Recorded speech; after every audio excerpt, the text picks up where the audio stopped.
lunas ay napakadali. Mabukhayin ng kanal at tabunan ng ilog Pasig.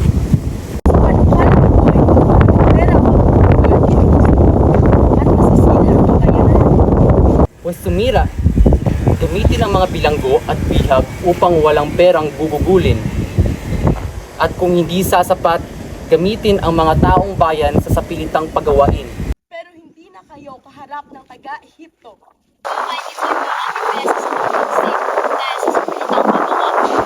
Ang mga pulong na ito ay hindi na maghihimagsik. At ikaw, Padre Salve, anong silbi ng mga praile kung maghihimagsik ang bayan?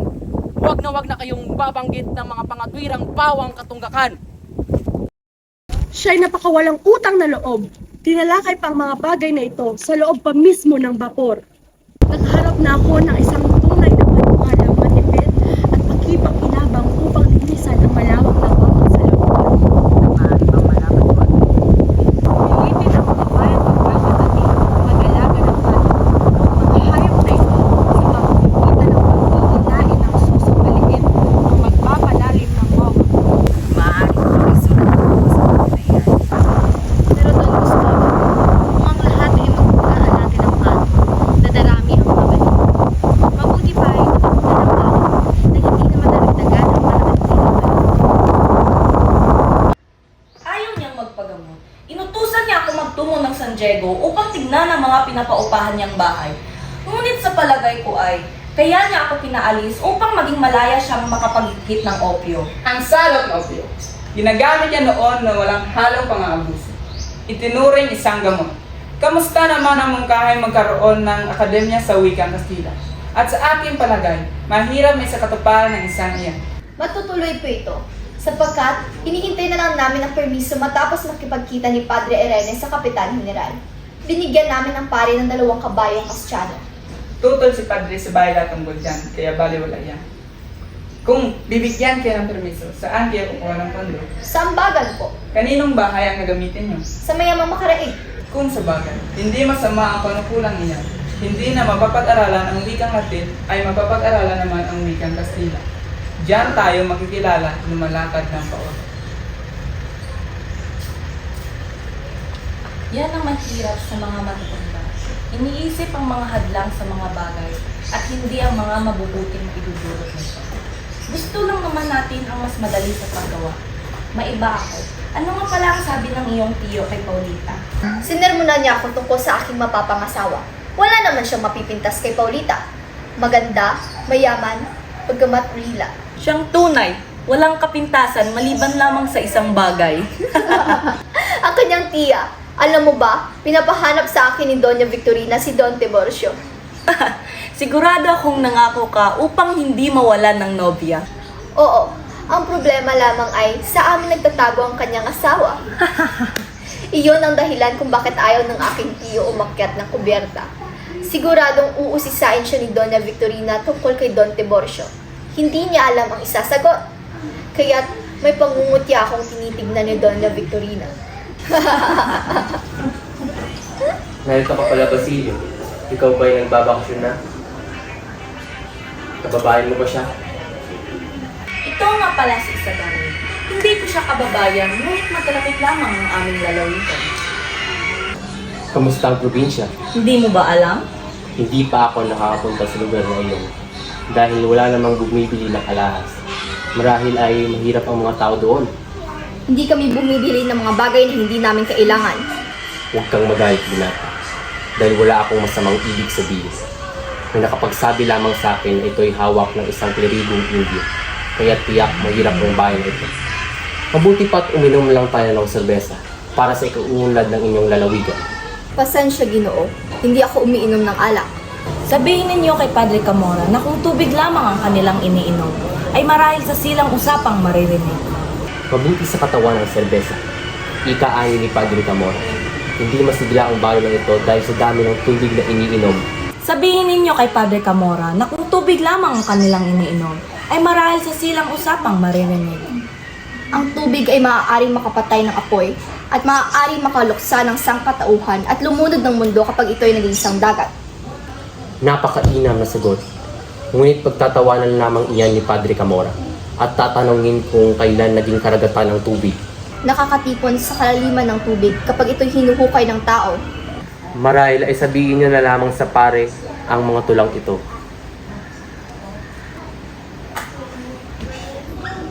Bakit matapang kaya ta ngayon, kaibigan? Hindi ko alam kung bakit. Ngunit nakakatakot ang lalaking iyon. Hindi mo ba alam? Siya yung tinatawag na Cardinal Moreno. Minumura siya patalikod, ngunit pinupuri naman kapag kaharap. Bumibisita ba siya kay Santiago? Mula nung dumating siya, Pamanhin, Ginoong Kasagan, hinahanap kayo ni Padre Florentino. Pakisabi na nandito ako. Padre Florentino, mabuti at pinaunlakan mo ang paayaya ni Kapitan na bumalik dito at akala namin ay ayaw mo na kaming makasama. Hindi naman sa ganoon, Padre. Marami lang talaga kaming ginagawa.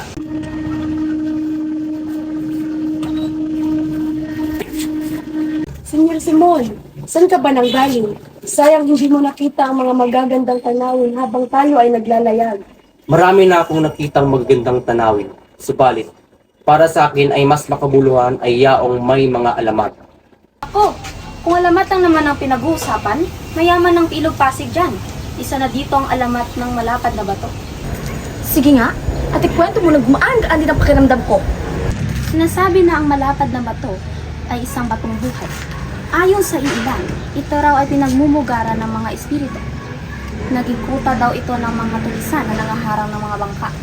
Sos Mariosep, nakakatakot! Ayokong mapadpa doon.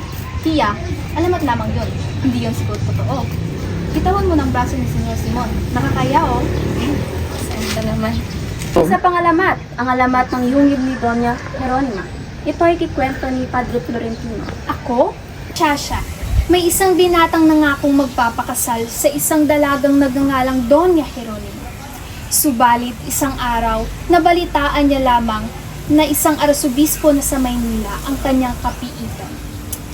Nang siya'y dumako sa arsobispo upang hilingin ang katuparan ng kanyang pangako, ipinagawa na lamang siya ng arsobispo ng yungib na napapalamutian ng bagyo. Ano man ang nangyari kay Doña Jeronima sa Yungib? Doon siya nanirahan, namatay at inilibing. May mga nagsasabing siya raw ang diwata sa yungib, sapagkat nakikita siya ng mga tao na naghahagis ng mga pilak na ginagamit sa piging sa ilog. Kapatid, alam mo ba, nais ko ring makapag-aral katulad niya. Ngunit hindi sapat ang kinikita ni Ama. Kaya mo ba? Gusto mo bang makapag-aral katulad ng iyong katipa na si Basilio? Siyempre naman, gusto ko maging karapat-dapat na babae para sa kanya. At isa pa, gusto ko rin makatulong kay Ama, sa iyo at kay Ikong. Magandang umaga mga anak. Magandang umaga rin naman. Wala ko mga dain ko. Magandang umaga. Upo ka muna dito.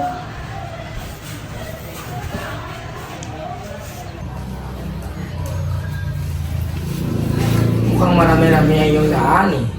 Oo nga, Ama. Siyak na malaki ang iyong kikitain kapag ito ay nabenta mo sa merkado. Marami ngayong ani, subalit. Ano ang bumabagabag sa iyong isipan, anak? Marami ngayong ani, subalit malaki ang buwis na sinisingil ng mga praile. Ipagpalagay mo na lang na ang buhaya ay dumating na at ang kamag-anak nila upang lamunin ang mga salapi na iyong pinaghirapan. Pero ama, sumusobra ni sila. Dapat pangangalagaan ko yung mga pinaghirapan ko. Anak, magtimpi ka. Wala kang mapapala kung lalabanan sila. Tao po. Tao po. Magandang umaga po pala ng Mana Penchang. Ito po pala si Huli. Siya yung makakatulong sa inyo. Magandang umaga rin. Tuloy muna.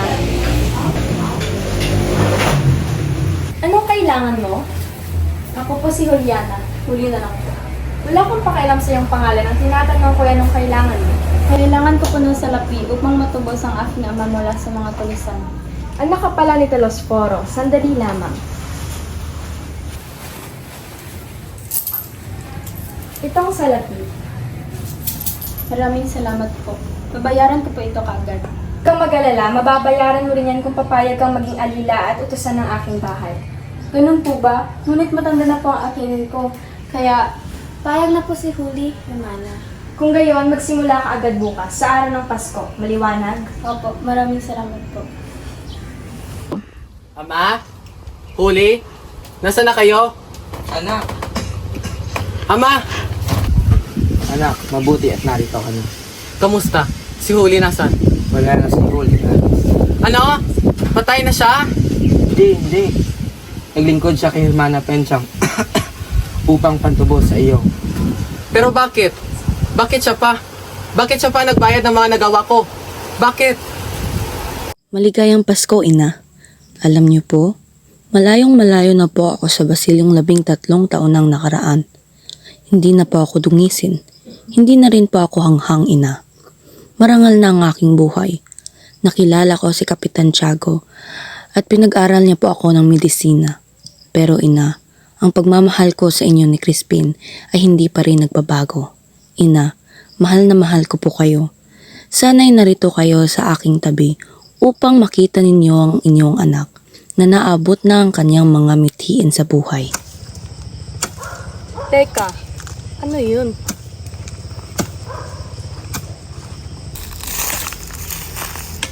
Siya nga ba? Siya nga ba ang lalaking tumulong sa akin upang ilibing ang aking ina? Huwag po kayo matakot. Sino ka ba? May 13 taon na po ang nakaraan nung ako'y inyong tinulungan sa paglibing ng aking ina. At ako'y magagala kung ako naman ang makakatulong sa inyo. Sino ba ako? Isang taong para sa akin ay dakila. Isang taong akala nila ay patay na. Crisostomo Ibarra. Nakapatid ka ng isang lihim na maari kong ikasawi. Maari kitang patayin at pwede kong bintangin ang mga tulisan. Subalit, hayaan kitang mabuhay. At wag ko sana itong pagsisihin. Ako ay umalis sa aking bayang sinilang. Nagpayaman at nagbalat kayo. Magtatagumpay na sana ako sa aking mga mithiin. Subalit kayong mga kabataan na hinayaan na lasunin ang inyong sarili sa pamahalaang Espanyol. Anong ibig ninyong sabihin, Senyor Simon? Hayaan nyo na lang ba na maging tuta kayo ng mga Kastila? Ano bang inyong hangad sa pagtuturo ng wikang ito? Upang lalo kayong hindi magkaintindihan? At anong inyong gagawin? Patayin ang inyong katangian bilang Pilipino? Magiganti tayo, Basilio. Pareho tayong inapi at inilapusta ng ating sariling bayan. Hindi na mabubuhay ng paghihiganti ang aking ina't kapatid. Ano pang mapapala ko kung sila'y aking ipaghihiganti?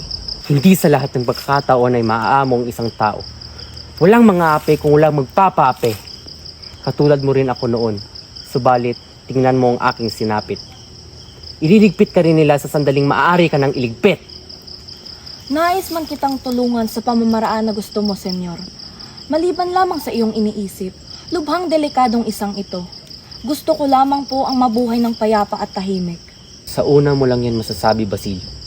Kapag naranasan mo ang naranasan ko noon, ay babalik ka rin sa akin. Kapag nagbago ang iyong isip, ay hanapin mo lang ang aking tirahan sa eskolta. Mauna na po ako, Senyor, paumanhin ulit. En el nombre del Padre, y del Hijo, y del Espíritu Santo. Amen. En el nombre del Padre, del Hijo, y del Espíritu Santo. Amen. Ano ba naman yan? Hanggang sa pagtanda mo, hindi ka marunong magdasal? Pasensya na po, Hermana. Pasensya? Hay naku, ulitin mo nang mabilis ang sasabihin ko. En el nombre del Padre, y del Hijo, y del Espíritu Santo. Amen. En el nombre del Padre, del Hijo, y del Espíritu Santo. Amen. Ano ba naman yan? Hanggang sa pagtanda mo, hindi ka marunong magdasal? Pasensya na po ulit, Hermana. Hindi po kasi kami tinuruan ni Ama na magdasal. Ayan, kaya puro kamalasan ang dumarating sa buhay niyo dahil hindi kayo tinuruang magdasal. Makasalanan ng inyong pamilya, mga walang pananalig sa Diyos. Mabuti na lamang at dinakip ng mga tulisan si Tales, nang sa gayon ay matuto kayo sa inyong mga kasalanan. Napakamalas niyo naman. Pasensya na po ulit, Hermana. Pangako, mag-aaral po ako ng pagdarasal. Aba, dapat lang. Hermana, maaari ko po ba nalawin ang aking info? Kawawa naman po kasi siya. Siya lang doon mag-isa. Kahit ilang oras lang po. Tigil-tigilan mo ko dyan sa mga pasakali mo. Ang dapat mo lang gawin dito ay mag-aral ng pagdarasal at paglingkuran ako. Maliwanag? Pero Hermana...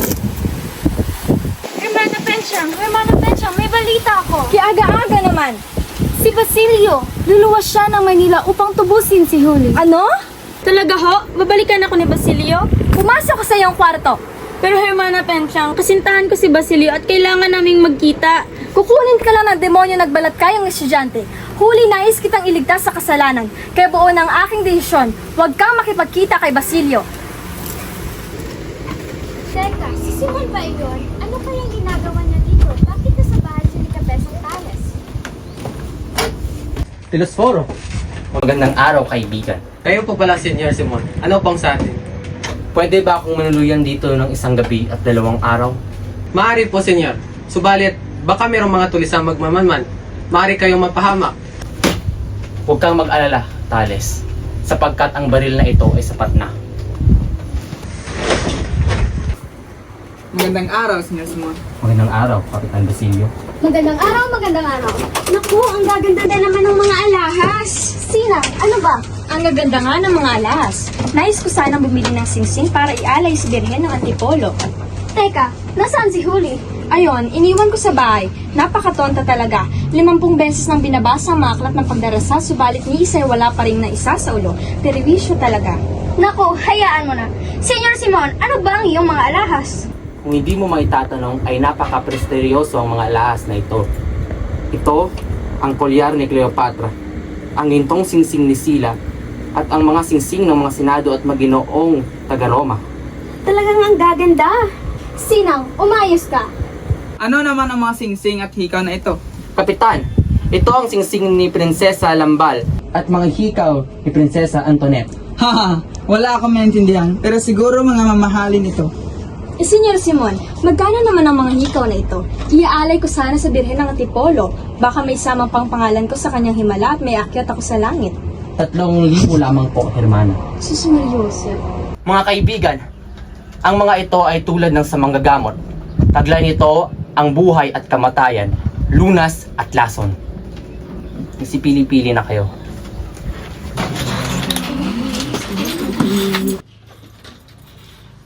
Tumatanggap din ako ng mga lumang alahas upang ipagpalit ng salapi. Kabesa, bakit hindi niya ipagbili ang Agnes ni Huli? Total, kailangan ninyo ng pera, hindi po ba? Agnos, paniguradong malaking halaga iyon. Napakagandang Agnes po iyon, senyor. Magaganda ang mga alahas at ito ay nanggaling sa aking kaibigang nagmungha. Isasangguni ko muna ito kay Huli. Aalis muna ako. Babalik din ako kaagad. Sige. Balik na ba si Tales? Teka, nasaan ang aking baril?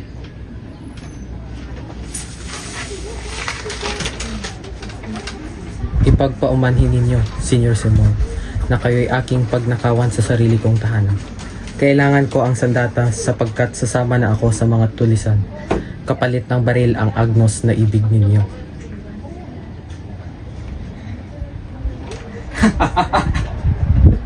Sa wakas, natagpuan ko na rin ang aking hinahanap.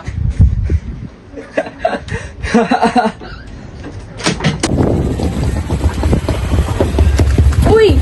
Nakabusangot ka na naman dyan. Yung uso mo sumasayad na sa lupa. Ano ba problema mo? Ito naman, nagbibiro lang. Ano nga palang itinuro kapon? Wala. Nagturo lang tungkol sa salamin. At kailan ka pa naging interesado sa pag-aaral? Ano akala mo sa akin, bulastog? Pero totoo nga, bulastog naman talaga ako eh. Juanito, kumpadre, kamusta?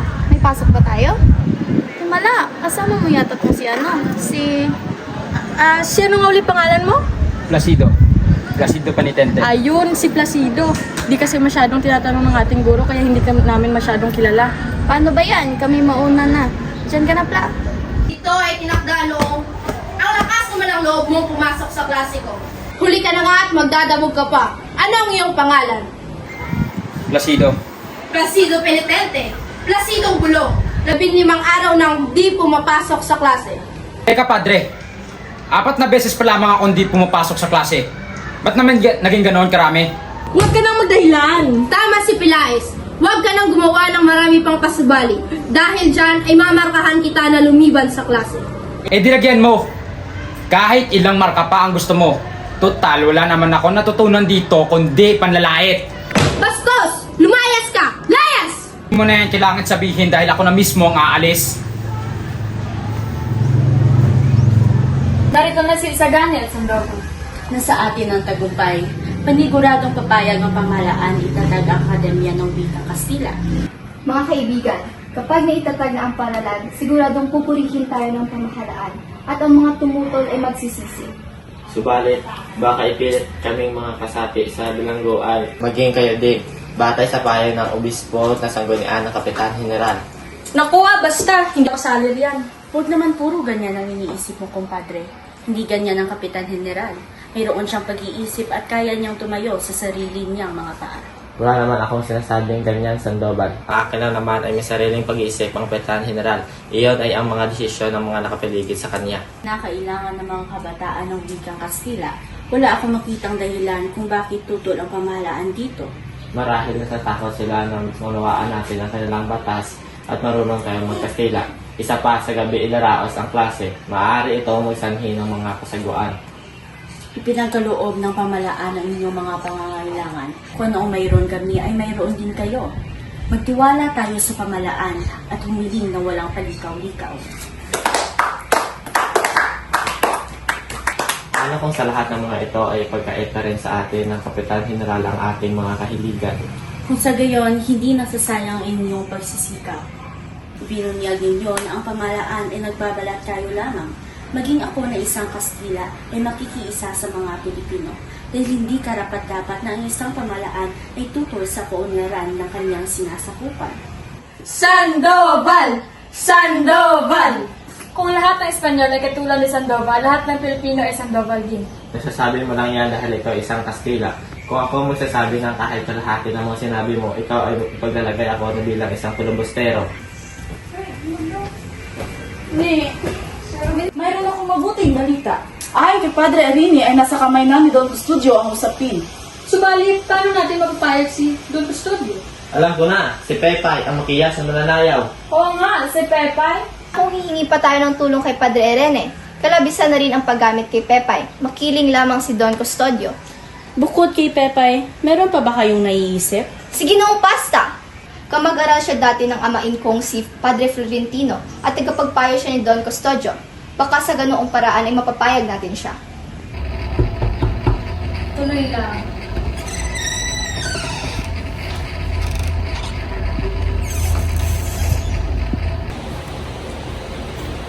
Ikaw pala, Isagani. Paumanhin at marami lang akong kailangan tapusin. Kamusta? Kamusta ang lagay ni Padre Florentino? Mabuti naman, Ginoong Pasta. Patuloy pa rin na naglilingkod sa simbahan ng aking amain. Mabuti naman kung ganoon. Ano ang may paglilingkod ko sa iyo? Nais ko lamang po makiusap na kayo'y pumagitla sa aming mag-aaral at Don Custodio upang siya'y pumayag na itayo ang Akademya ng Wikang Kastila. Nasa kanyang kamay ng mga usapin at nais namin siyang mapapayag. Isa ako sa mga umiibig sa sariling bayan. Subalit, hindi madaling sumuong sa mga usapin. Kailangan kong mag-ingat sapagkat marami akong ari-ariang dapat ingatan. Wala kaming hangad na ilagay kayo sa kagipitan. Sa mga nabasa ko, pareho lamang kami ng adikain ng pamahalaan. Subalit, nagkakaiba kami sa paraan. Mahanga-hanga ang pagtulong sa pamahalaan kung ang pagtulong ay sa pamamagitan ng pagsunod nito. Ang pagsalungat sa mga panukala ay maaari lamang makasira ng kanyang katatagan. Matibay Ginoong batay ang katarungan at katuwiran, hindi ang malakas na pamahalaan sa nasasakupan. Ang may papayo ko lamang ay pabayaan ninyo ang pamahalaan. Ang pamahalaan ay tinatag para sa kapakanan ng mga mamamayan. Alam ng mga mamamayan ang makabubuti sa kanila, kaya dapat lamang na ang pamahalaan ang sumang-ayon. Isagani, mataas at may pinag-aralan ang mga humahawak sa pamahalaan. Subalit mga tao rin sila, maaari silang magkamali. Lahat ng mga pangangailangan ng mga mamamayan ay binibigay ng pamahalaan. May mga kasabihan ng Kastila na hindi umiiyak ay walang gatas. Ang hindi humihingi ng tulong ay hindi pagkakalooban. Kahit hindi naman natin humingi, ay kanilang ibinibigay. Ang paghingi sa pamahalaan ay isa lamang paraan ng pagpapamukha sa kanila na sila ay nagkukulang sa kanilang mga tungkulin. Ipagpatawad ninyo, Ginoo. Subalit ang bayang galit sa pamahalaan ay walang ibang hihilingin, kundi ang magbitaw sa tungkulin ang mga namamahala. Mapanganib ang iyong sinasabi, binata. Hayaan niyo na lamang sa pamahalaan ang ganyang mga bagay.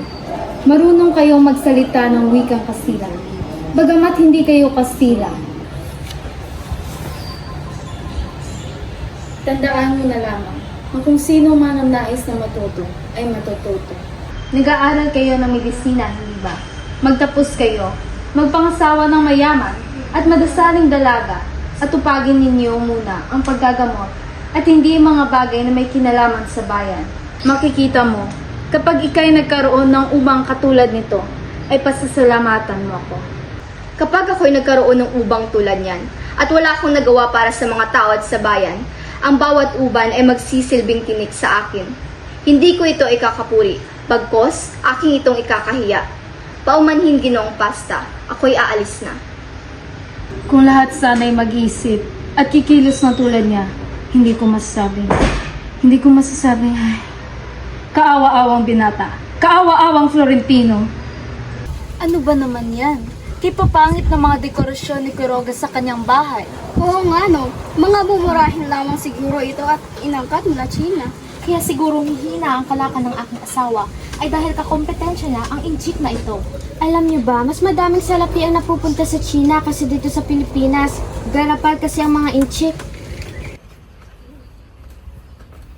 Don Simon, ako ay may malaking problema. Ano naman iyon? Doon po tayo mag-usap sa aking silid. Ano itong sinasabi mong problema? Yung 3 brilanteng inutang ko mula sa'yo, hanggang ngayon ba hindi pa rin nababayaran ng taong pinautang ko rin? Anong ibig mong sabihin? Dapat ay 1 brilyante lamang ang kukunin ko para sa isang babaeng gagamitin ko sa isang Ginoo na kailangan ko sa kalakalan. Nang 3 na ang kanyang kunin, wala akong nagawa. Hanggang ngayon, hindi niya pa rin nababayaran. Naloko kayo? Sige, 9,000 ang inyong utang sa akin. Pero gagawin kong 7,000. Talaga ho? Oo, sa isang kondisyon. Ay, ano naman po ang inyong kondisyon? Itatago ko lamang ang ilang mga baril sa inyong tindahan upang maipasok ko ito sa aduana.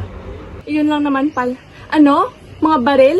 Subalit Don Simon, ako po ay natatakot. Baka ako ay mahuli. Isa pa, takot ako sa mga baril. Hindi ka naman mananagot dito. Itatago ko unti-unti ang mga armas sa iba't ibang tahanan.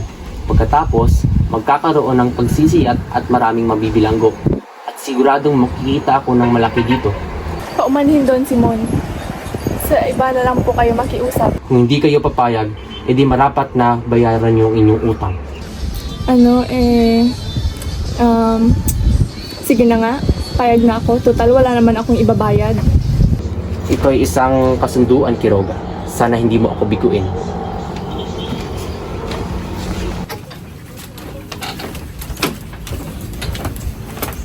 Alam niyo ba ang palabas ni Ginoong Les Alperia sa Quiapo?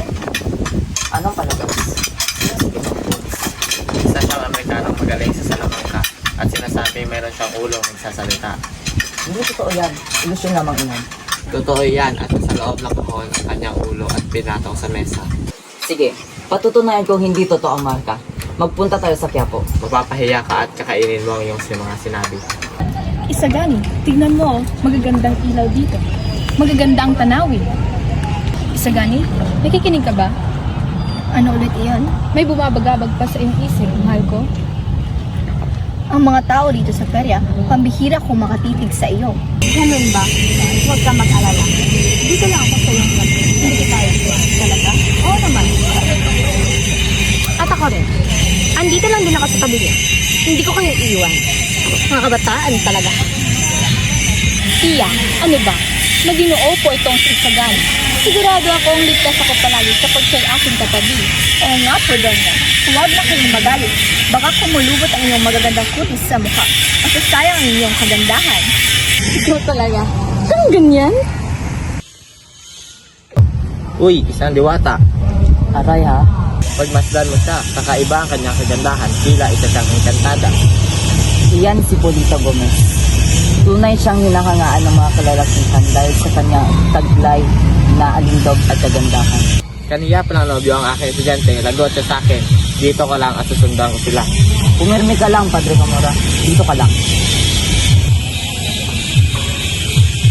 Ako si Mr. Reeves, isa sa pinakamahusay na mananangha ng Salamanca sa buong Amerika. Nais ba ninyong makita ang nagsasalitang Esfinge?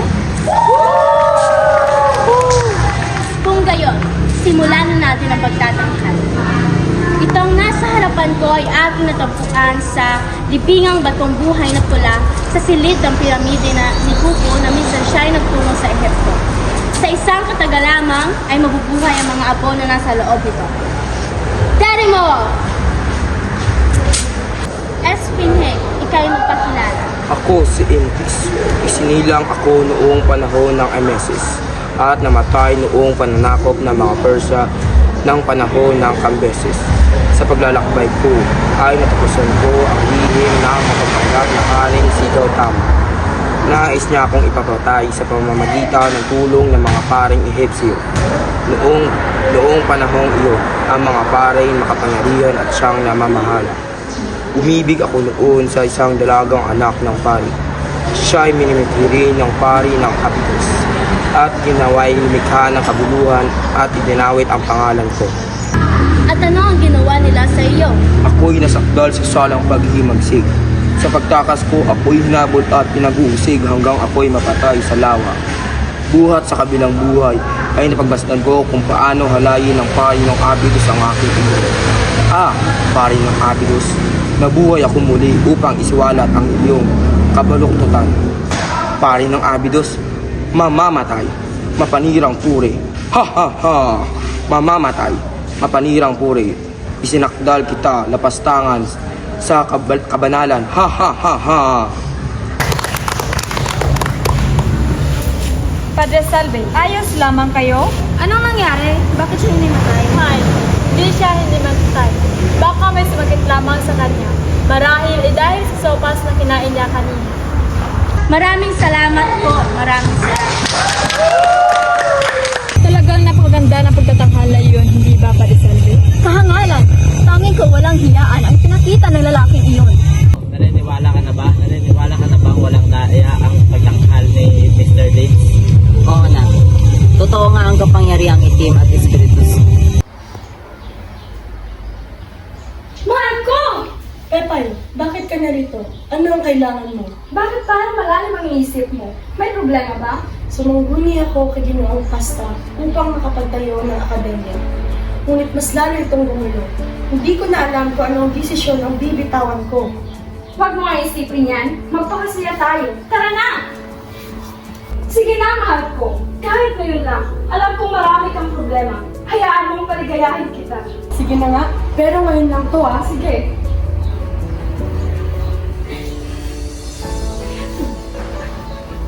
Sandali lang. Ano naman yun? Alam mo, mahal, namatay ang tiyahin ko. Kailangan namin ng pera pang palibing. Pero nung nakaraang linggo lang namatay yung tiyahin mo. Ay, yung anak pala ng tiyahin ko. Pero 3 taon nang namatay yung anak ng tiyahin mo. Ay, yung anak pala mahal ko. Yung anak na bayaw ng pinsan ng tiyahin ko. Sige na, mahal. Kahit 25 piso lang. Oh, 1,000. Salamat, mahal ko. Parang awa mo ma. Kumain ka na ng hapunan, kahit konting higop lamang ng sabaw. Senyor Semol, tayo po ka lang. Kamusta ang may sakit? Mahina na po ang pintig ng kanyang puso. Ayaw na rin ni Kapitan Tiagong kumain. Kaawa-awa. Ano ang kalagayan ng kanyang kalusugan? Nalason na siguro ang kanyang katawan. Sa anumang oras ay maaari na siyang mamatay. Kagaya ng Pilipinas. Ilang araw na rin siyang nagigising ng walang ilaw. Umiiyak at nagmumura dahil sa kanyang akala'y akin siyang binulag. Wala ngang pinagkaiba sa pamahalaan. Kasi, makinig ka. Hindi mo binubuklat ang mga aklat na ibinibigay ko sa iyo. Wala kang malasakit sa iyong bayan. Pero senyor, Wala nang pero-pero. Sa loob ng isang oras, sisiklab na ang magsikang hindi nila malilimutan. Narito ako upang ilayon sa iyo ang iyong kamatayan o kinabukasan.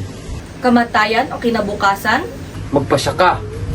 Narito ako upang ikay iligtas alang-alang sa nakaraang nag-uugnay sa atin. Ano bang dapat kong gawin, senyor? Makinig ka. Ako ang mamumuno sa magsikang ito. Pamumunuan mo ang pangkat na lulusob sa Santa Clara upang iligtas ang nalalapit sa amin ni Kapitan Tiago. Si Maria Clara.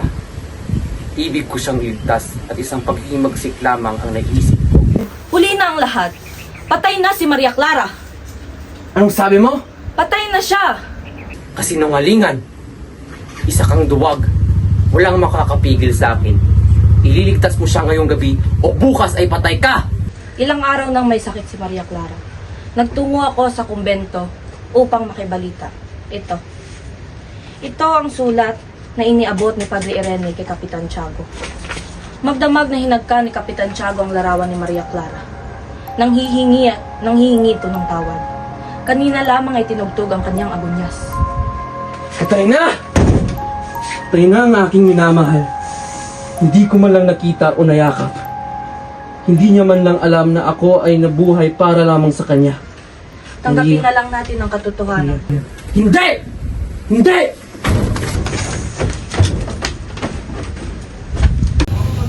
Lumalalim na ang luma.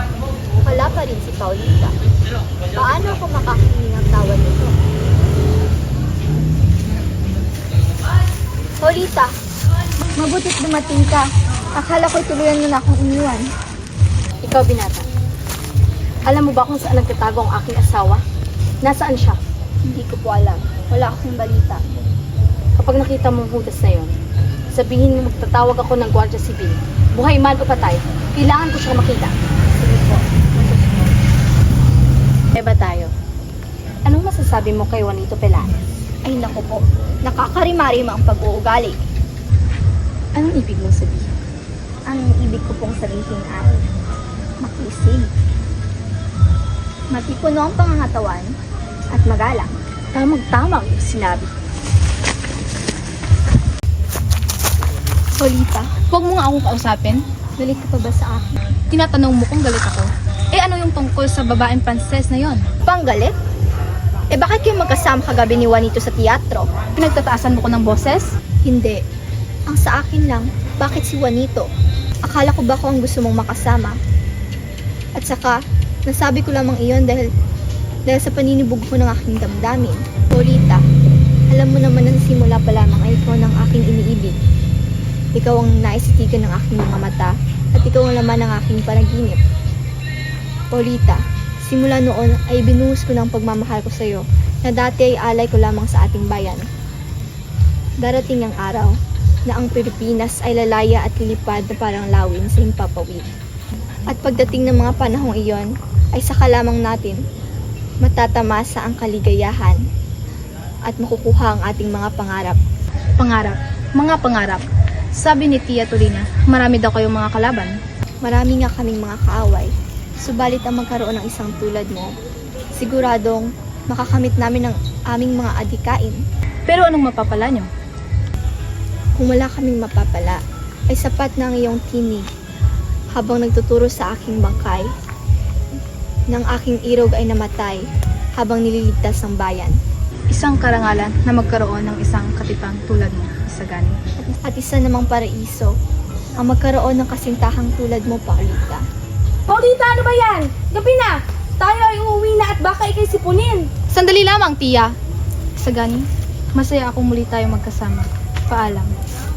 Hanap ako ng panahon upang makausap ka muli. Sa ngayon, paalam. Ating lasapin ang mga sandaling ito. Luwalhati kay Don Custodio dahil sa kanyang katusuhan at sa pansit sa lupa para sa mga binatang may mabuting kalooban.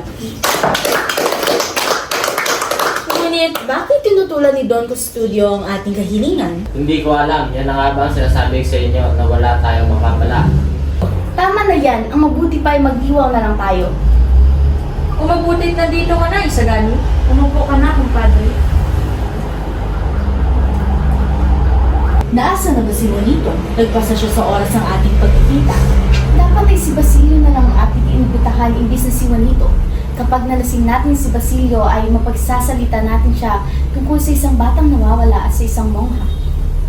Tama! Lalamig ang mga pagkain iyan.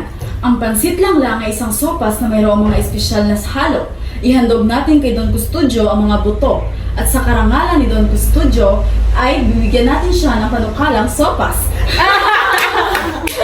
Ito naman ang lumpia linchik, makintab sa labas at baboy naman sa loob. Ihahandog natin. Ito naman ang tortang alimango na iaalay natin sa mga praile dahil sa kanilang pagkaalimango. Ito ay tatawagin nating tortang praile. Hindi ko masyadong gusto ang tawag na tortang praile. Ito naman ang pansipisado na pagkain Pilipino nga ngunit inchik naman ang nagluto at kumakain. Lahat ay nakikinabang sa bayan at pamahalaan, ngunit wala pang bayan ang sasama sa Pilipinas. Tingnan nyo, tinititikan tayo ng mga paborito ni Padre Sibayla. Oo nga, pero bakit siya sumakay sa sasakyan na mag-aalahas na si Don Simon? Makaraig! Makaraig! Ano ang pakay mo dito? Nariyan ba si Makaraig? Sandali lang. Anong ginagawa mo rito? Anong iyong pakay? May kailangan sana ako. Nag-aaral ng medisina sa Calian Luage? Ano bang nangyayari? Sumama ka sa amin ngayon din! Teka lang! Anong ginagawa niya? Hindi niya ako pwedeng dakpin! Manahimik! Lahat ng kasabi ng akademya ay bibilanggo!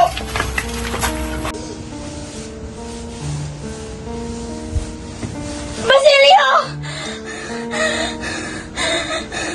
Hoy, nabalitaan niyo ba ang nangyari kay Basilio? Ay, kawaawang bata. Bali-balita ay pinatawan siya ng parusa. Marahil ngayon ay patay na siya. Pinarusahan ng Diyos. Parusa ng Diyos ang pagkakabilanggo kay Basilio sapagkat hindi siya marunong magkatanda at magdasal. Hindi totoo yan. Mabuting bata si Basilio. Wala siyang kinalaman sa paghihimagsik at fasting. Tumigil na nga kayo. Nakulong na nga si Basilio. Ibig sabihin ay kasapi siya doon. Kung gusto nyo, dalawin nyo pa sa bilangguan na magkaalaman tayo. Marahil ay puro latay ng kanyang katawan. Ano? Ikinulong si Basilio? Ikinulong ang aking katipan? Ikinulong! Ikinulong! Huli! Kumuha kayo ng tubig! Sus Mariosep, huli! Huli, andito na tayo. Tara na.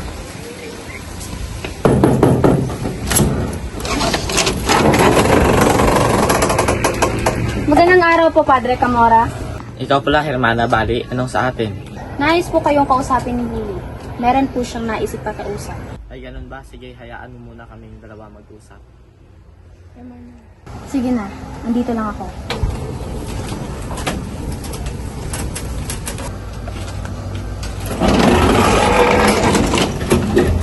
Anong iyong kailangan?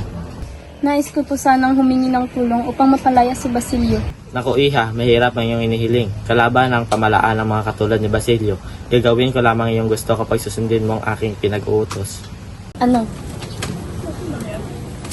Mahalay! Itim ang budi! Hindi ko gagawin ang pinapagawa mo! Bitawan mo ako!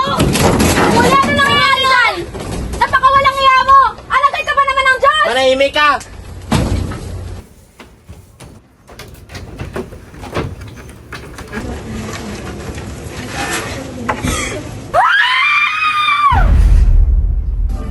Diyos ko! Patay na si Huli! Patay na si Huli! Kawawa naman itong si Huli. Marahil ay hindi niya na kinaya ang lahat ng dagok na dumating sa kanilang pamilya.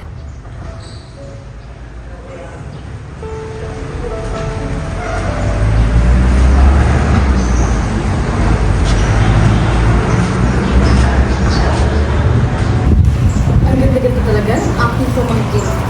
Mana si Tia. Magnifico. Salamat po, Tia.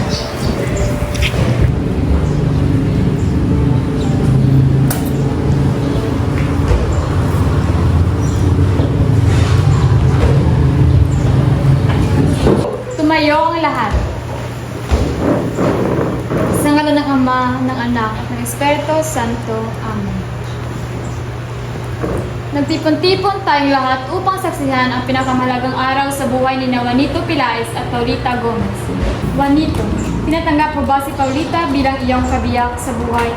At ipinangakong kayo ang sasama sa hirap at ginawa habang buhay hanggang sa kamatayan? Opo, Padre. Ikaw naman, Paulita, tinatanggap mo ba si Juanito bilang iyong kabiyak sa buhay at ipinangakong kayo ang sasama habang buhay hanggang sa kamatayan? Opo, Padre. Ngayon, kayo, Juanito Pilaes at Paulita Gomez. Go. Kayo, Juanito Pilaes at Paulita Gomez ay kasal na. Pagpalain nawa kayo ng Diyos sa inyong pagsasama. Mabuhay ang bagong kasal.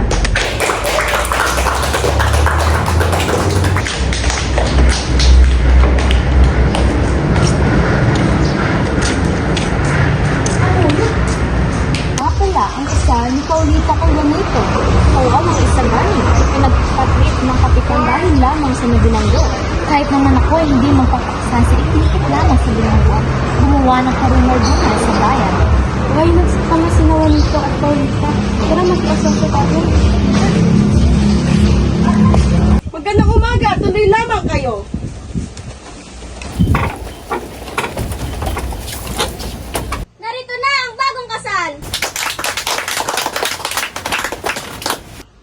umaga, Don Custodio. Mabuti at pinaunakan mo ang aking paanyaya. Magandang umaga rin, Doña Victorina. Hindi ko palalampasin ang sandaling ito. Alam mo naman kung saang ingranding piging ay naroon rin ako.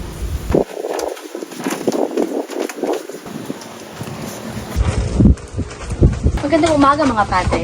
Halina at pagtungo tayo sa loob. Kaya ang magbayad ang mabubuti, kasama ng mga masasama. Hindi ako magsusumbong. Alagad ako ni Simon. Magandang umaga! Magandang umaga! Don Simon, mabuti't nakarating na kayo. Minabati ko kayo ni Paulita. Heto ang ginaldo kong lampara. Nag-abala pa po kayo. Napakagandang lampara. Salamat po. Bakit hindi nyo ilagay sa gitna ng pagkainan ito? Mabuti pa nga, sayang ang kagandahan. Paulita, nais ko pa sanang magpatagal.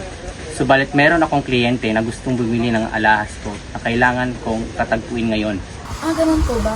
Salamat sa pagpaunlak ng aming imbitasyon. Sige, mauna na ako.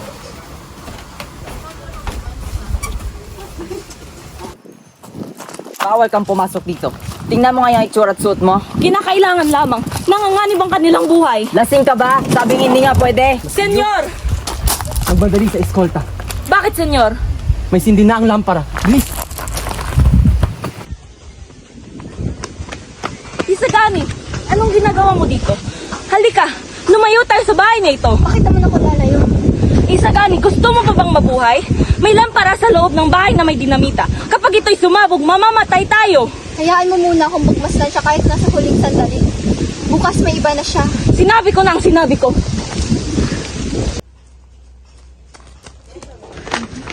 Ano itong sulat na ito? Anong ibig sabihin nito?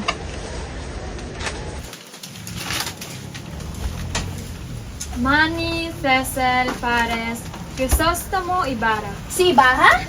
Buhay si Ibarra? Sino si Crisostomo Ibarra? Isang pilibusterong matagal ng patay. Masamang biro yan. Hindi kaya minumulto niya tayo? Padre Salve, nakikilala mo ba ang nagdaan ng iyong kaibigan? Siya nga. Totoo nga. Ang lagdang ito ay kay Crisostomo mismo. Hindi kaya't ang ibig sabihin niyan ay mamamatay tayo ngayong gabi? Nawawala na ng ilaw ang lampara, Padre. Itaas mo ang mitsa.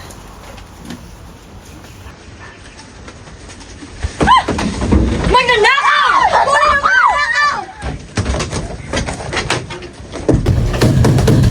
Magnanakaw! Para sa mga pilibustero! Laban! Laban!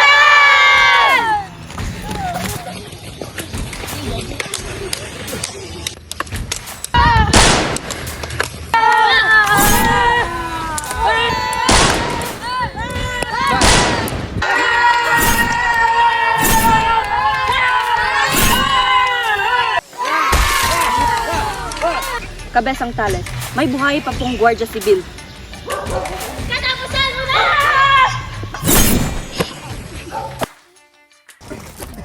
May isang matanda nagagaw buhay rito. Marahil siya ay isang tulisan.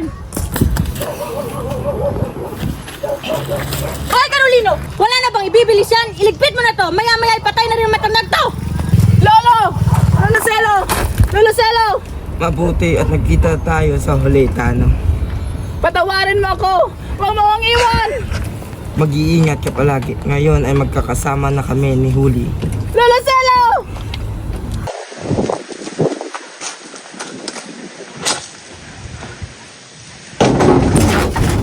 Ginoong Simon, anong nangyari sa inyo? Tulong! Tulong! Dali niyo sa loob!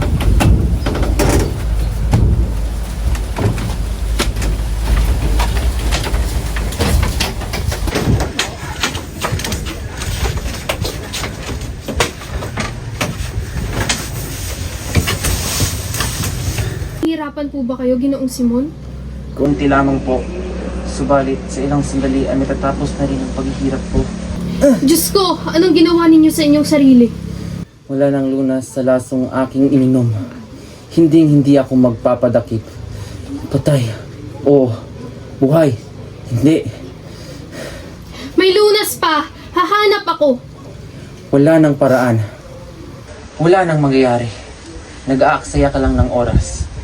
Mamamatay ako nang dala ang aking lihim. Lihim? Ako, si Crisostomo Ibarra.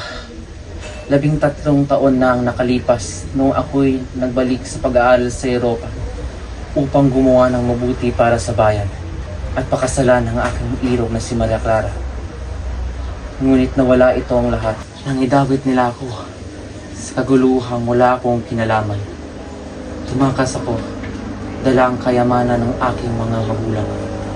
Nagpayaman at bumalik upang gumanti sa mga nang-api sa akin at sa aking mga minamahal. Tawarin ka ng Diyos, anak. Alam niyang hindi mo ginusto ang lahat ng ito, sapagkat ikaw ang nadala lamang sa galit at paghihiganti. Kagustuhan niya ang lahat ng ito. Hindi nagtagumpay ang iyong plano sapagkat alam niyang hindi tama ito. Anong ibig sabihin, Padre? Gusto ng kanyang kalooban na mangyari ang lahat ng ito? Walang makakapagsabi sa iniisip ng Diyos. Ngunit kailanman, hindi niya ginusto ang makakasama sa atin. Ngunit bakit hindi niya ako tinulungan? Sapagkat hindi niya nais ang paraang iyong ginawa. Hindi kailanman mapapawi ng isang kasamaan ang isa pang kasamaan. Ang kaligtasan ay nasa kabaitan. Ang kabaitan ay ang pagpapasakit at pagmamahal. Maraming salamat, Padre. Ang aking kalooban ay payapa.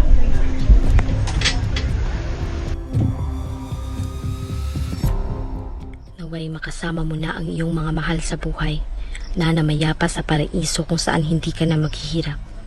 Malibing ka nawa sa kailaliman ng dagat. Ngunit kung kakailanganin ka ng tao para sa isang marangal na hangarin, ipahintulot ng Diyos na matuklasan ka sa sinapupunan ng alon. Pansamantala, tiyan ka muna. Hindi makababaluktot ng katwiran, hindi mag-uudyok ng kasakiman.